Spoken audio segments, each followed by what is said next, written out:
In the heating, cooling, and refrigeration industry, there are many different types of control systems, ranging from very simple to very complex. Roughly 85% of the problems found on HVAC equipment are electrical in nature, so it's important for the service technician to understand the basics of how control systems operate. In this segment, we'll examine the most common control systems that are used in the industry today.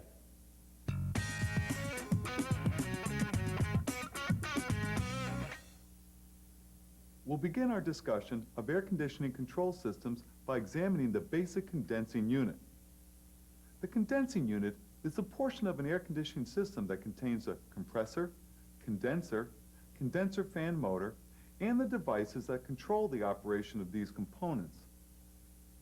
The condensing unit is only a portion of an air conditioning system, and it must be connected to the remaining sections of the system both mechanically and electrically.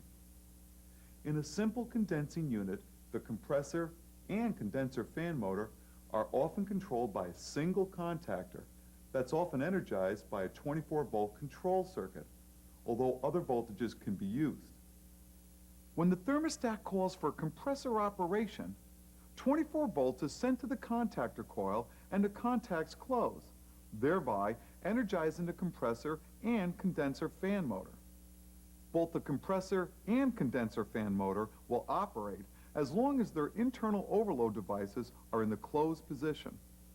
The system in our example had only the minimal of safety components, namely the internal overloads on the compressor and condenser fan motor.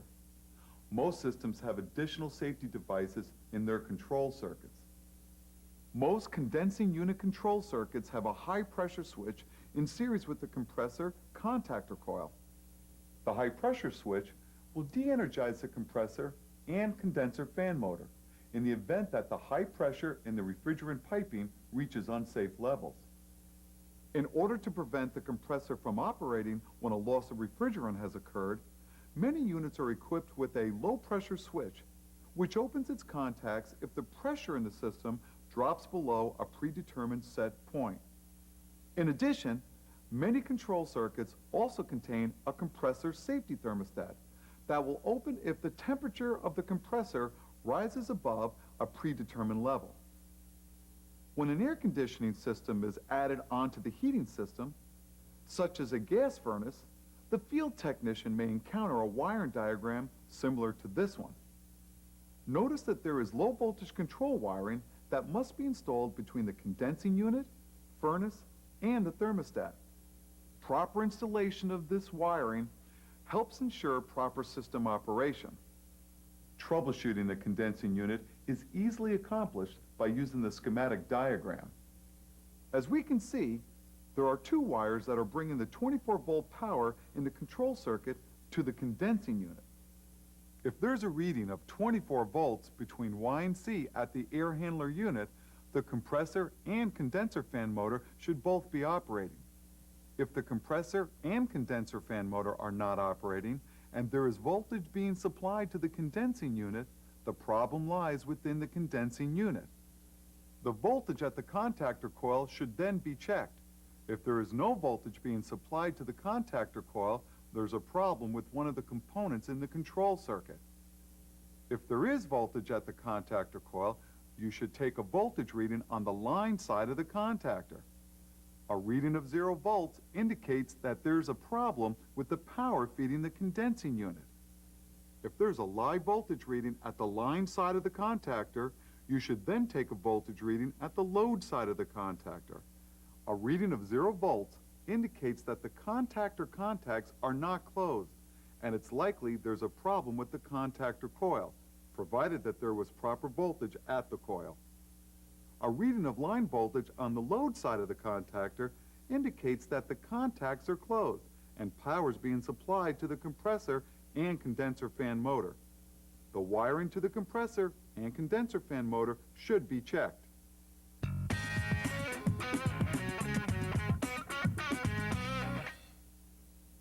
Packaged units are complete systems that have all of its components housed in one unit.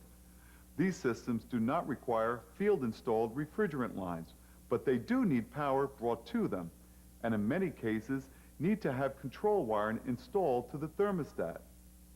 Air-cooled, packaged air conditioning systems contain several components, including the compressor, condenser fan motor, evaporator fan motor, and all necessary controls.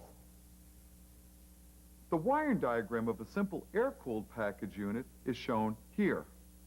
This unit has an indoor fan relay to control the operation of the evaporator fan motor and a contactor that controls the operation of the compressor and condenser fan motor. The thermostat controls the operation of the fan relay and the contactor coil. When the indoor fan relay coil is energized, the IFR contacts in the circuit will close, energizing the evaporator fan motor. When the thermostat calls for compressor operation, the compressor contactor coil is energized, closing the C contact, energizing the compressor and condenser fan motor. Packaged units that are equipped with gas heating are somewhat more complex than the simple packaged unit we've just described.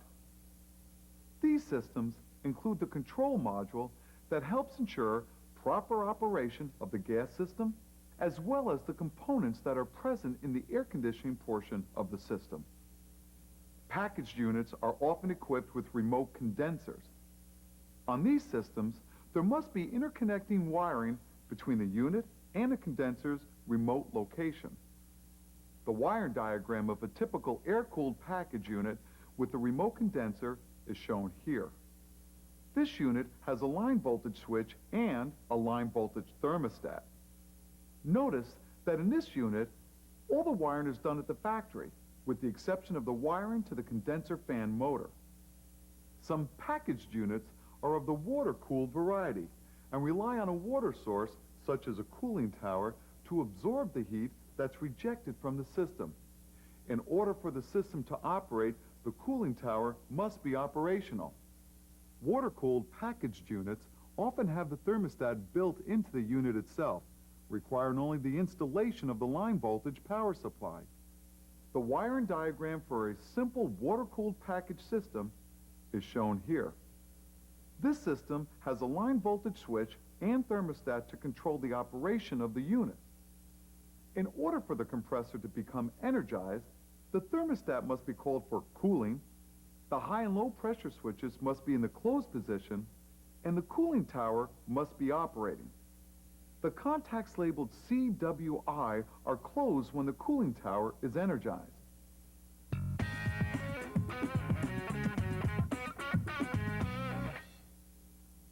When a new system is installed, a great deal of the electrical wiring is done in the factory.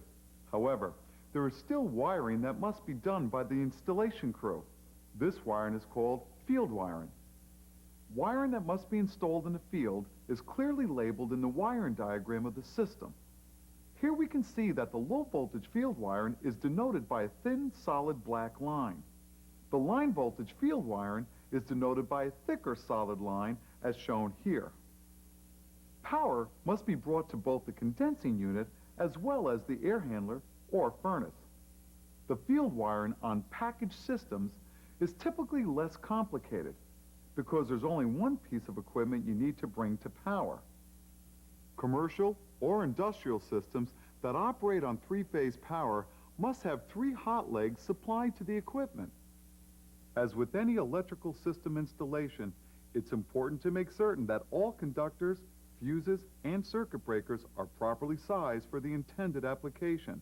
Refer to the manufacturer's installation manual for this information.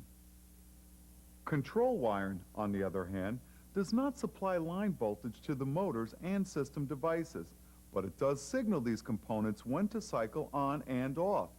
For this reason, control wiring is just as important as power wiring.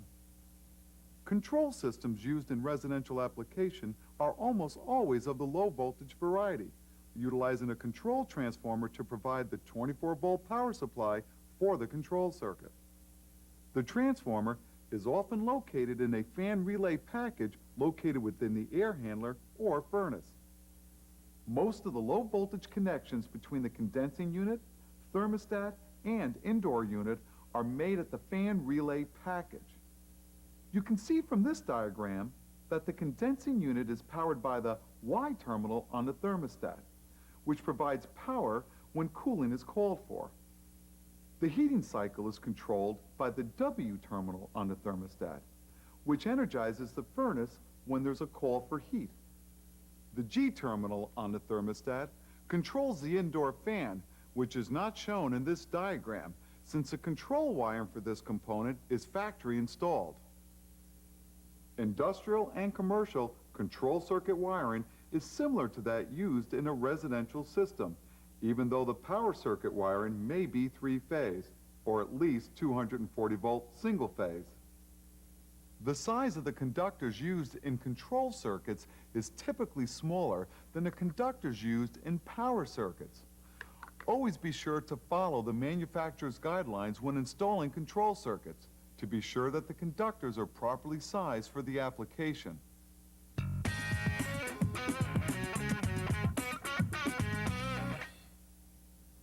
As we've seen, there's been a number of controls that help ensure the proper operation of air conditioning and heating equipment. Some of these devices are mechanical, while others are electronic or solid-state devices. Technological advances have made electronic controls more popular for use in many systems. This is mainly due to the precision with which they can control system parameters, as well as the fact that the cost of producing electronic controls continues to become more affordable. When servicing systems that use electronic control devices, be sure to have the manufacturer's service manual handy. These manuals often provide troubleshooting techniques and service tips.